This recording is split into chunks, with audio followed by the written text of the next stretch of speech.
Hello friends, स्वागत करता हूं सभी का मेरे यूट्यूब चैनल पर।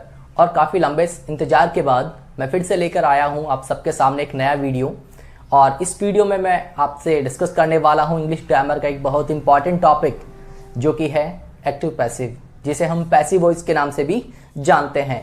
और अगर आप इस चैनल पर नए आए हैं तो चैनल को सब्सक्राइब करें और वीडियो को अंत तक देखें। और वीडियो अगर आपको पसंद आए तो वीडियो को लाइक और शेयर ज़रूर करें। वीडियो की शुरुआत करूंगा मैं एक सेंटेंस से। सेंटेंस है हमारे सामने, देखिए आप। I cut an apple. एक सेंटेंस आप सबके सामने, आई कट एन एप्पल। देखिए सेंटेंस में क्या है, एक सब्जेक्ट है, एक वर्ब है और एक ऑब्जेक्ट है।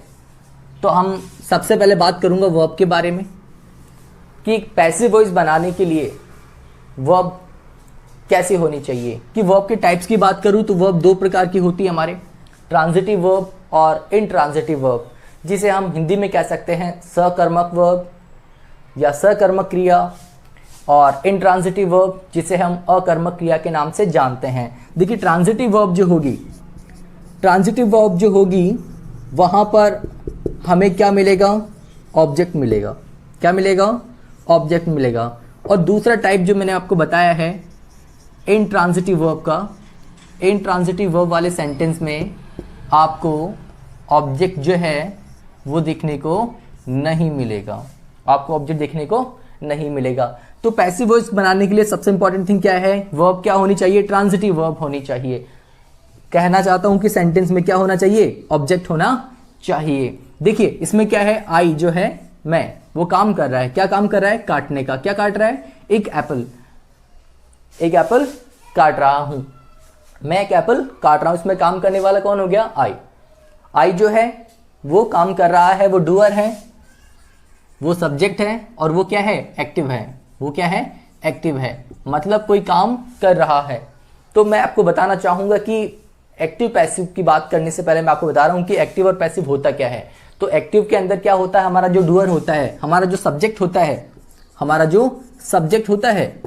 वो क्या होता है, वो एक्टिव होता है।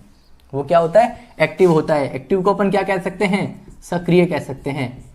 मतलब वो क्या है, चुस्त दुरुस्त है, आलसी नहीं है, पैसिव नहीं है। कि जैसा हमने एक्टिव सेंटेंस देखा था उसमें हमारा जो सब्जेक्ट है, जो डूअर है, वो काम कर रहा होता है। और पैसिव वाले सेंटेंस के अंदर जो हमारा सब्जेक्ट होता है वो क्या होता है, पैसिव होता है। और पैसिव का मतलब आप जानते ही होंगे, पैसिव का मतलब होता है निष्क्रिय। पैसिव मतलब क्या होता है, निष्क्रिय। और जो भी एक्शन है वो इस सब्जेक्ट के ऊपर किया जा रहा है या उसके द्वारा किया जा रहा है। कह सकते हैं कि जो वर्क है, जो एक्शन है, वो एक एजेंट के द्वारा पूरा किया जा रहा है। तो फ्रेंड्स, उम्मीद करता हूं यहां तक आपको समझ में आया होगा। अब बात करेंगे एक्टिव पैसिव की। शुरू करने वाला हूं एक्टिव पैसिव टॉपिक को। और देखिए सबसे पहले आपको बता दूं, ये टॉपिक जो है वो है वॉइस के नाम से। किस नाम से है, वॉइस के नाम से। और वॉइस जो है उसे हमने टू पार्ट्स में डिवाइड किया है। फर्स्ट पार्ट है एक्टिव, जिसे हम एक्टिव वॉइस के नाम से जानते हैं। और सेकंड पार्ट है हमारा पैसिव वॉइस का। कौन सा है, पैसिव वॉइस का। तो देखिए एक्टिव और पैसिव वॉइस होता क्या है, सबसे पहले मैं आपको बताना चाहूंगा। तो यहां पे क्या होता है, देखिए subject is the doer of an action. कि यहां पर जो हमारा सब्जेक्ट है वो क्या होता है, डूअर होता है। और पैसिव की बात करूं तो सब्जेक्ट इज द रिसीवर। देखिए यहां पर डूअर है और यहां पर रिसीवर है, यही फर्क है सबसे बड़ा।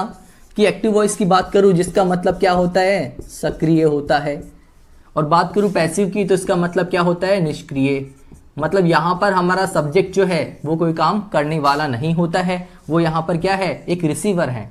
और एक्टिव वॉइस की बात करूँ तो यहाँ पर जो सब्जेक्ट है वो हमारा क्या है, डूअर है, मतलब काम कर रहा है, वो एक्टिव है। तो फ्रेंड्स, उम्मीद करता हूँ यहाँ तक आपको समझ में आया होगा। अब बात करेंगे अपन गोल्डन रूल्स की। कुछ बेसिक रूल्स हैं पैसिव वॉइस के, जिनके हिसाब से या जिनके द्वारा आप एक्टिव पैसिव को बड़ी आसानी से पैसिव वॉइस में कन्वर्ट कर पाएंगे।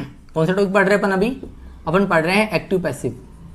अपन टॉपिक पढ़ रहे हैं एक्टिव पैसिव। और एक्टिव पैसिव के अंदर जो पहला रूल है वो क्या कहता है, एक्टिव सेंटेंस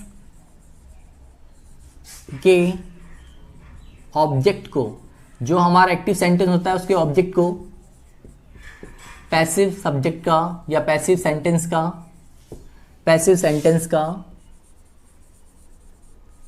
का सब्जेक्ट बनाया जाता है या सब्जेक्ट में बनाया जाता है। तो देखिए फ्रेंड्स, आप सबके सामने मैं बता रहा हूं कि एक्टिव सेंटेंस जो है उसका हमें क्या लेना है, ऑब्जेक्ट लेना है, और क्या करना है, पैसिव सेंटेंस का क्या बनाना है, सब्जेक्ट बनाना है। देखिए कि एक्टिव का जो ऑब्जेक्ट होगा उसे हम पैसिव का सब्जेक्ट बना देंगे।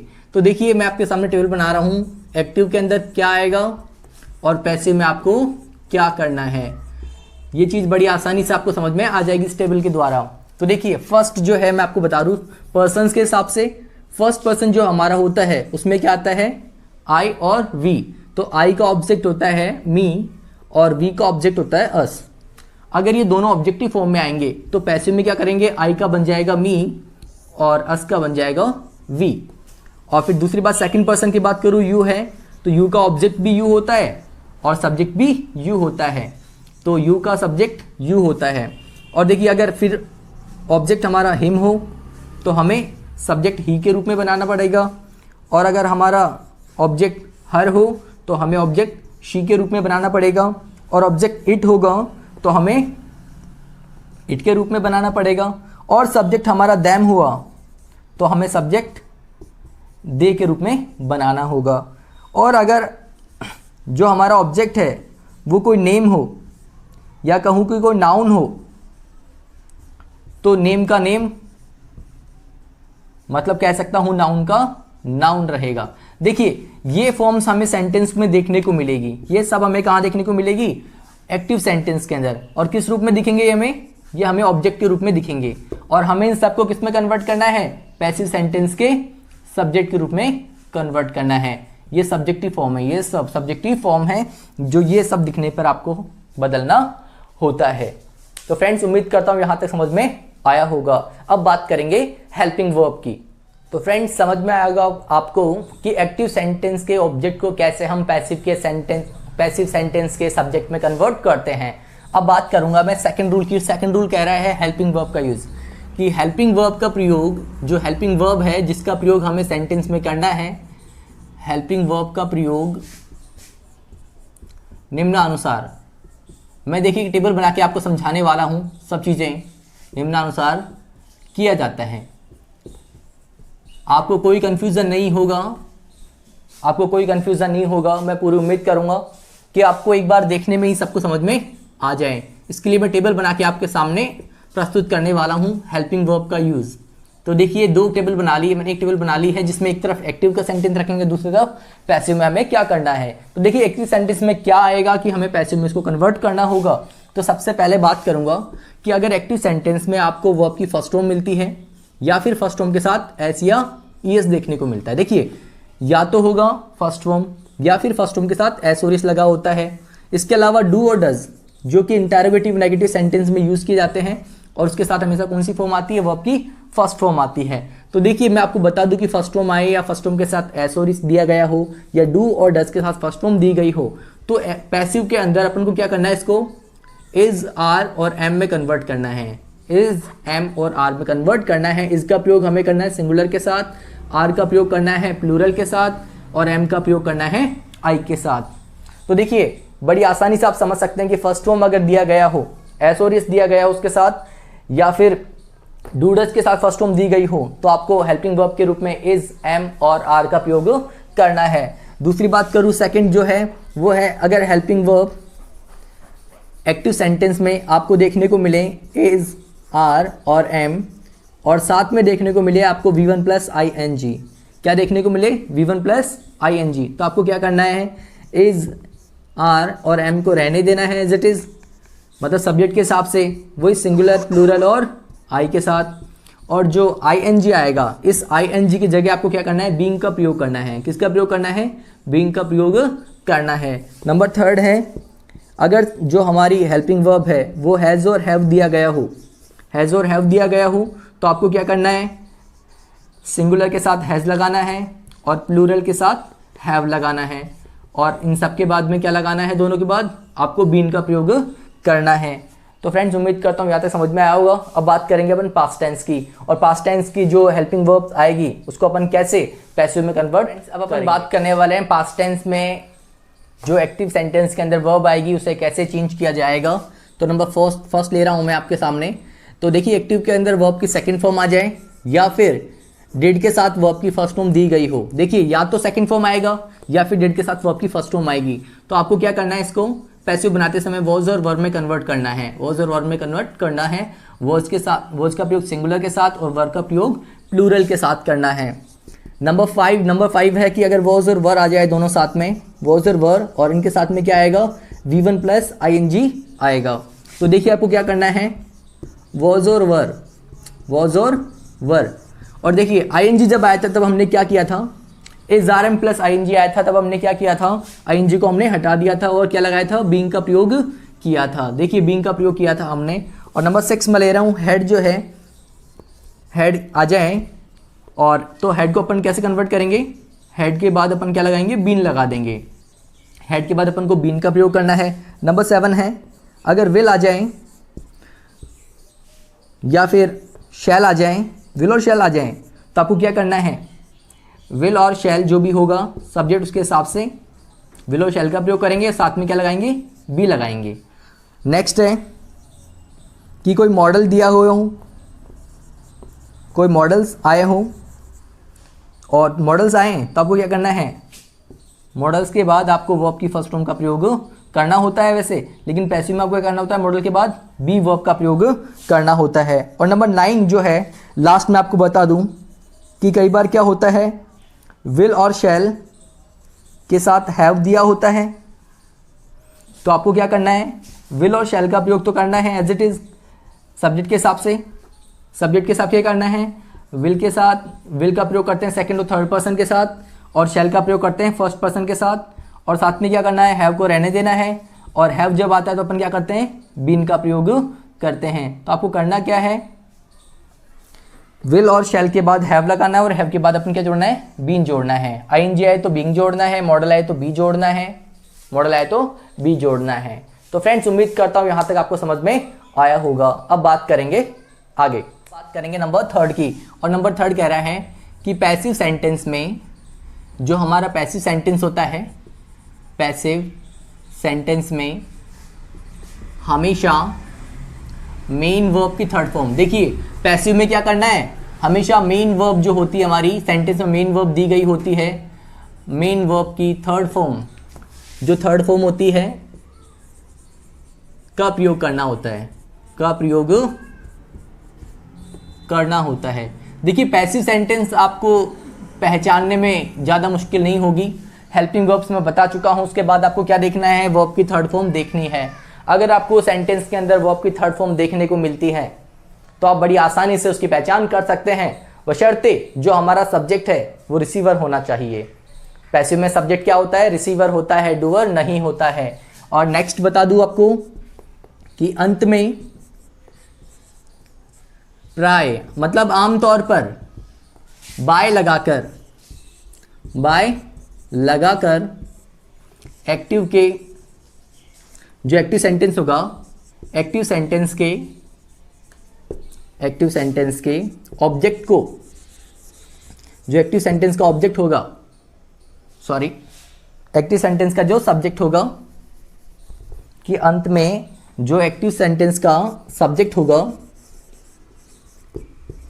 को पैसिव सेंटेंस का क्या बना देंगे अपन, ऑब्जेक्ट बना देंगे, ऑब्जेक्ट बना देते हैं। अंत में क्या करेंगे अपन, जो हमारा एक्टिव सेंटेंस का सब्जेक्ट होगा उसे हम पैसिव सेंटेंस का ऑब्जेक्ट बना देंगे, और उससे पहले क्या लगाया जाएगा, बाय लगाया जाएगा। तो देखिए इस टेबल से आप बड़ी आसानी से समझ पाएंगे कि ये मैंने बना दिया एक्टिव का, और इधर क्या होगा, पैसिव आपके सामने दिखने को मिलेगा। देखिए अंत में क्या करना है, अंत में बाय लगाकर हमें एक्टिव सेंटेंस के सब्जेक्ट को पैसिव का ऑब्जेक्ट बनाना है। अब देखिए क्या करना है, एक्टिव और पैसिव में क्या करना है हमें, अगर यहाँ पे I, we, you, he, she, it और दे ये देखने को मिले तो हमें क्या करना है, आई का ऑब्जेक्ट क्या होता है, मी होता है, वी का ऑब्जेक्ट क्या होता है, अस होता है, यू का ऑब्जेक्ट क्या होता है, यू होता है, ही का ऑब्जेक्ट क्या होता है, हिम होता है, शी का ऑब्जेक्ट क्या होता है, हर होता है, इट का ऑब्जेक्ट क्या होता है, इट होता है, और दे का ऑब्जेक्ट क्या होता है, देम होता है। इसके अलावा जो नाउन है, नाउन को हम एज इट इज रहने देंगे।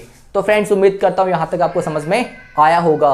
अब बात करने वाला हूँ मैं आपके सामने डबल ऑब्जेक्टिव सेंटेंस जो होते हैं, या इन रूल्स की सहायता से आप बड़ी आसानी से एक्टिव सेंटेंस को पैसिव सेंटेंस में कन्वर्ट कर पाएंगे। फ्रेंड्स मैं आपसे बात करने वाला था डबल ऑब्जेक्टिव सेंटेंस के बारे में। देखिए डबल ऑब्जेक्टिव सेंटेंस होता क्या है, कई बार क्या होता है पैसिव जो सेंटेंस होते हैं उसमें क्या होता है, दो ऑब्जेक्ट दिए गए होते हैं, दो ऑब्जेक्ट दिए गए होते हैं, तो दोनों ऑब्जेक्ट जो होते हैं उनकी पहचान कैसे करें और सेंटेंस को हम कैसे पैसिव सेंटेंस में बदल सकते हैं, वो बात मैं आपको बताने वाला हूं। तो देखिए सबसे पहले मैं आपको बता दूं कि डबल ऑब्जेक्टिव सेंटेंस की पहचान क्या होती है। डबल ऑब्जेक्टिव सेंटेंस होता कौन सा है, तो आपको बता दूं, यदि सेंटेंस में ऑब्जेक्ट के बाद, जो सेंटेंस में ऑब्जेक्ट होता है, ऑब्जेक्ट के बाद कोई नाउन आए, कोई नाउन आए तो वह सेंटेंस का क्या होगा, सेंटेंस का दूसरा ऑब्जेक्ट होगा। क्या होगा, दूसरा ऑब्जेक्ट होगा, दूसरा ऑब्जेक्ट होगा। देखिए सबसे इंपॉर्टेंट थिंग क्या है, हमें देखना है ऑब्जेक्ट, और ऑब्जेक्ट के बाद में क्या देखना है, कोई नाउन दिया गया हो तो वो क्या होगा, दूसरा ऑब्जेक्ट होगा। और डबल ऑब्जेक्टिव सेंटेंस को अपन पैसिव में कन्वर्ट कैसे करेंगे, इसके लिए मैं आपको सीधा सा सिंपल सा एक स्ट्रक्चर दे देता हूं आप सबके सामने, जो कि है सबसे पहले क्या करना है हमें, ऑब्जेक्ट फर्स्ट जो कहां पर आएगा, हमेशा जो वर्ब होती है, वर्ब के तुरंत बाद आपको ऑब्जेक्ट दिया गया होता है, तो फर्स्ट ऑब्जेक्ट से आपको लेना है। उसके बाद में आपको हेल्पिंग वर्ब लगानी है, हेल्पिंग वर्ब के बाद अगर मॉडल आए तो बी लगाना है, आईएनजी आए तो बीइंग लगाना होता है, और हैज़ हैड आए तो आपको बीन का प्रयोग करना है, और साथ में आपको मेन वर्ब की थर्ड फॉर्म का प्रयोग करना होता है। और इस मेन वर्ब की थर्ड फॉर्म के बाद आपको ऑब्जेक्ट नंबर टू का प्रयोग करना होता है, और ऑब्जेक्ट नंबर 2 के बाद बाय लगाकर आप क्या करेंगे, जो हमारा सब्जेक्ट होता है उसको हम लिख देंगे। और ये सब्जेक्ट जो है इसे हम कौन सी फॉर्म में लिखेंगे, इसको हम ऑब्जेक्टिव फॉर्म में लिखेंगे। तो फ्रेंड्स उम्मीद करता हूं यहां तक आपको समझ में आया होगा। अब बात करेंगे अपन कुछ एग्जांपल्स की, जिससे कि आपको ये सारे रूल्स बड़ी आसानी से समझ में। फर्स्ट एग्जांपल मैं ले रहा हूं, Rahul plays cricket, Rahul plays cricket. Number second में ले रहा हूं, my father give me a present, number third मैंने लिया है, we can solve this problem. ये 3 सेंटेंस आप सबके सामने मैंने लिए हैं। देखिए करना क्या है, हमें फर्स्ट सेंटेंस देखना है। फर्स्ट सेंटेंस में हमारा सब्जेक्ट है, वर्ब है और ऑब्जेक्ट है, तो हमें क्या करना है, जो हमारा एक्टिव सेंटेंस का ऑब्जेक्ट है उससे सब्जेक्ट बनाना है। तो क्रिकेट को मैंने बना दिया है सब्जेक्ट, और यहाँ पर देखिए आपको क्या दिख रहा है, V1 प्लस एस दिख रहा है, तो helping verb is are am में से होगा, और क्रिकेट सिंगुलर है उसके साथ इज का प्रयोग होगा। फिर है मेन वर्ब की थर्ड फॉर्म, तो प्ले जो है मेन वर्ब है जिसकी थर्ड फॉर्म क्या होती है, प्लेड होती है। बाद में हमें बाय लगाकर जो हमारा सब्जेक्ट है राहुल, उसको हम एज इट इज उतार देंगे, मतलब ऑब्जेक्टिव फॉर्म में बदल देंगे। सेकंड है my father give me a present. देखिए यहाँ पर सब्जेक्ट भी है, वर्ब भी है, ऑब्जेक्ट फर्स्ट है और ऑब्जेक्ट सेकंड है।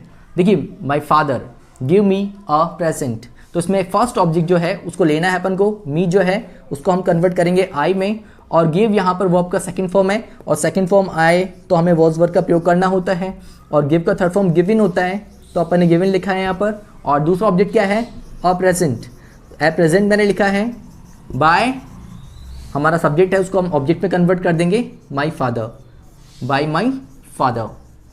देखिए और लास्ट सेंटेंस आपके सामने, we can solve this problem, तो दिस प्रॉब्लम हमारा सब्जेक्ट हो जाएगा, तो मैंने लिखा है दिस प्रॉब्लम मॉडल है तो मॉडल का मॉडल रहने वाला है, मॉडल के बाद बी लगाना होता है, और सॉल्व का थर्ड फॉर्म सॉल्व्ड होगा है। तो सॉल्व्ड हमने लगा दिया है, बाय वी का ऑब्जेक्ट क्या होता है, अस होता है। तो फ्रेंड्स उम्मीद करता हूँ यहाँ तक आपको समझ में आया होगा। अगर आपके मन में कोई डाउट्स हो तो डाउट्स के लिए आप मुझे कमेंट बॉक्स में कमेंट कर सकते हैं, और मैं आपके कमेंट्स को, आपकी प्रॉब्लम्स को जरूर दूर करूँगा कमेंट्स पढ़कर। तो फ्रेंड्स उम्मीद करता हूँ यहाँ तक आपको समझ में आया होगा। वीडियो अगर पसंद आया तो वीडियो को लाइक करें, चैनल को सब्सक्राइब करें, और इस वीडियो को ज़्यादा से ज़्यादा शेयर करें। Thanks for watching.